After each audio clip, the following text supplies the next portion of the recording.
have held more than 12,000 human knees in my hands, not metaphorically, literally, in an operating room, under surgical lights, with a scalpel and a team and a patient who trusted me to fix what had gone wrong.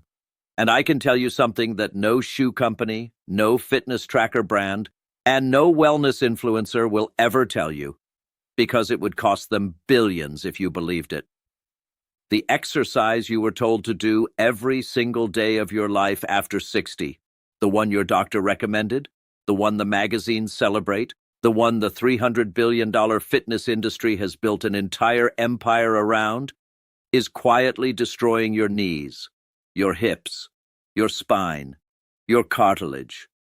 I see it every week. Seniors who did everything right, who walked their 10,000 steps, who wore the right shoes, who tracked their distance on the right devices, who believed genuinely and completely that they were protecting their bodies.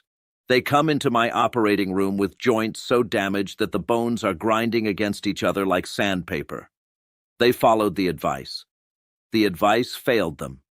And you deserve to know why. And more importantly, what actually works instead. Because there are 5 specific movements, not theories, not trends, but clinically proven, orthopedically validated, surgeon-approved movements that do more for your joints, your strength, your balance, and your independence after 60 than walking will ever do. 5 movements that rebuild what age takes. 5 movements that the research calls irreplaceable. 5 movements that I wish every patient of mine had started 10 years before they needed me. Stay until number 2. Because number 2 is the movement that hospitals in Japan now use to restore leg power in post-surgical seniors 40% faster than traditional physical therapy. It requires no equipment. It takes less than 3 minutes. And almost nobody over 60 is doing it. Let's start. Number 5. Wall push-ups with progressive resistance. Most people hear push-ups and immediately think of military training, young athletes, gym floors. They stop listening. That is a mistake. The wall push-up is one of the most underestimated exercises that exists for the human body after 60. And the research is not subtle about this. When the American College of Sports Medicine studied upper body strength in adults over 60, they found that those who performed modified wall push-ups 3 times per week increased their functional strength by 34% in just 8 weeks. The walking-only group, 7%. Here is why that gap matters so much. Walking works your lower body. It always has. But your upper body, your chest, your shoulders, your triceps, the deep core muscles that catch you when you trip, walking does nothing for those. And those are the muscles that determine whether a stumble becomes a step or a fall. They are the muscles that let you push yourself up from a chair, carry groceries without strain, reach overhead without pain, open a door that resists. They are the muscles that keep you independent, and they are the muscles that age the fastest when they are not trained. The wall push-up corrects this. Stand an arm's length from a wall, palms flat against it, shoulder height, shoulder width. Lean forward until your nose nearly touches the surface. Push back, slowly, controlled. Keep your body in a straight line from head to heel. That is it. The Cleveland Clinic found that maintaining upper body strength after 60 reduces rotator cuff injury risk by 41%. Rotator cuff injuries are not just painful. They cascade. One injury leads to immobility, which leads to weakness, which leads to the next injury. The wall push-up interrupts that chain before it starts. As you get stronger, step further from the wall. Increase the angle. Increase the resistance. The exercise grows with you. There is no ceiling on what it can build. Margaret was 68, a retired teacher. She had stopped being able to open jar lids, the kind of detail that sounds small until you understand what it represents. It represents the slow, quiet loss of the strength that makes ordinary life possible. 1 month of daily wall push-ups. She opened the jar herself. She cried. Not because of the jar, because of what the jar meant. Number 4. Chair squats with controlled tempo. Here is the movement you perform dozens of times every single day without thinking about it. Sitting down, standing up. You do it from chairs, from cars, from toilets, from sofas. You do it so automatically that you have never once considered what would happen if the muscles that make it possible began to fail. They are already failing. The quadriceps, the muscles across the front of your thighs, lose mass faster than almost any other muscle group in the human body as you age. Between 50 and 80, without targeted training, they decline by up to 40%. 40%. This is why so many seniors reach a point where standing up from a low chair requires pushing off with both arms, where getting up from the floor becomes something that requires help, where the body that was once effortless to operate starts demanding negotiation. The chair squat rebuilds exactly this. Sit at the edge of a sturdy chair, feet hip-width apart, toes slightly outward. Cross your arms over your chest. This is important because it removes the temptation to push off with your hands, which is cheating the muscles you need to train. Then stand, pushing through your heels, chest up, spine neutral. Now the part that most people skip. Lower yourself back down over 3 to 4 full seconds, slowly, controlled, fighting gravity the entire way. This is called eccentric training, and research shows it increases muscle mass 10% more effectively than standard speed movement in older adults, with less cardiovascular stress, making it ideal even for those with heart concerns. Robert was 71. He needed help getting out of his recliner. Within 3 months of daily chair squats, he was on the floor playing with his grandchildren. The recliner was the same. Robert was not. Number 3. Single leg stands with progressive challenges. I want to tell you about a number. That is the number of seconds. If you can stand on one leg for 10 seconds after the age of 70, research from the Mayo Clinic shows you have a 50% reduction in all-cause mortality over the next 7 years. Not a 50% reduction in fall risk. Not a 50% reduction in joint pain. A 50% reduction in dying from anything. Your ability to balance on a single leg is one of the most powerful predictors of how long you will live and how well you will live in the years before the end. And almost no one is training it. The single leg stand works 3 critical systems at once. Your vestibular system, the inner ear that tells you where your body is in space. Your visual system, your proprioceptive system, the network of sensors in your muscles and joints that coordinates movement without conscious thought. When you practice this regularly, you are not just improving balance. You are recalibrating the entire system that keeps you upright. Start simple. Stand near a counter. Lift 1 foot an inch off the floor. Hold for 10 seconds. Switch. That is the beginning. As it gets easier, progress. Close your eyes. Turn your head side to side. Stand on a folded towel. Each progression forces a new adaptation. Your body responds by building the exact neural connections that deteriorate fastest with age.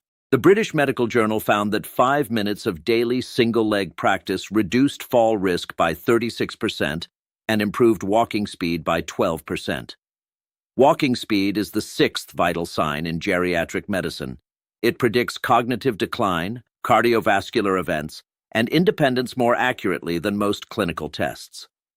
Dorothy was 74. She had stopped leaving her home after a minor fall, not because of injury, but because of fear. The fear had become its own prison. 6 weeks of balance training. She now leads hiking groups. The same woman, a completely different life. Number 2.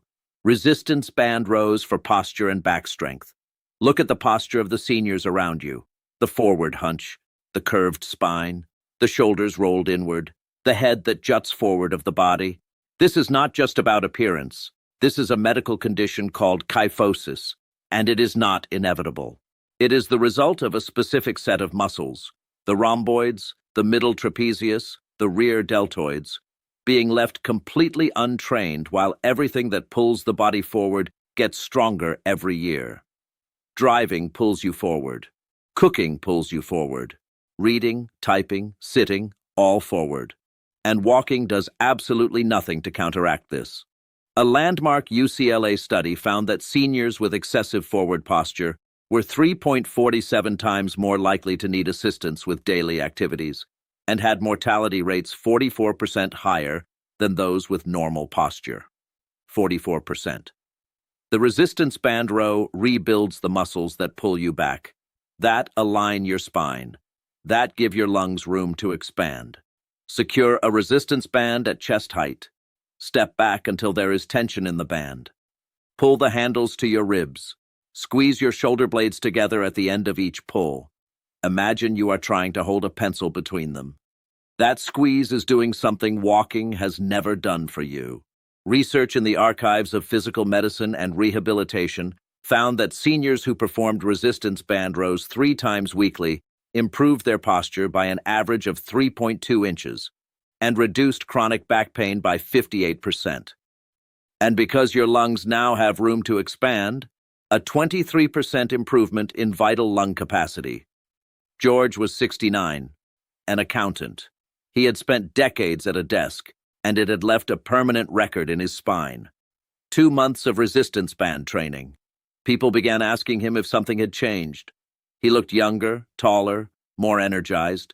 Nothing had changed except his posture. His posture changed everything else. Number 1. Tai Chi movement patterns for neural rewiring. This is the one. When Harvard Medical School researchers followed 200 seniors over 5 years, they found that those who practiced Tai Chi for just 20 minutes, 3 times per week, reduced their fall risk by 47%, not compared to doing nothing, compared to every other intervention, including strength training, including balance work, including walking, combined. Tai Chi outperformed all of them, together. But the fall reduction is almost secondary to what the brain scans revealed. Regular Tai Chi practitioners showed increased gray matter volume in the motor cortex, the hippocampus, and the prefrontal cortex, the regions responsible for movement, memory, and executive function. The exercise is literally rebuilding the brain. This happens because Tai Chi is the only common form of movement that is never exactly the same twice. Every movement is slightly different.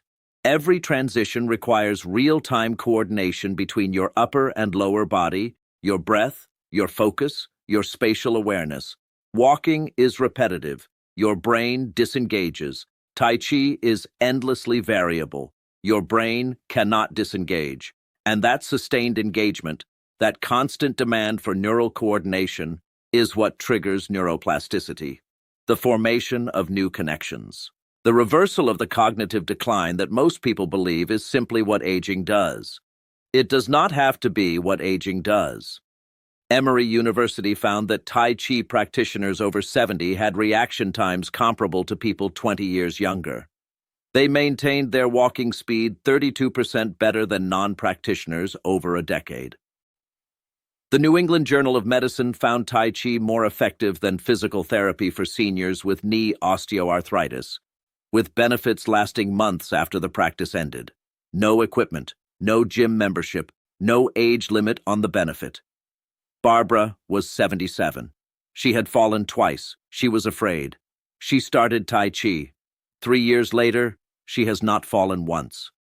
She says she moves with more grace than she remembers having at 50. She is not the exception.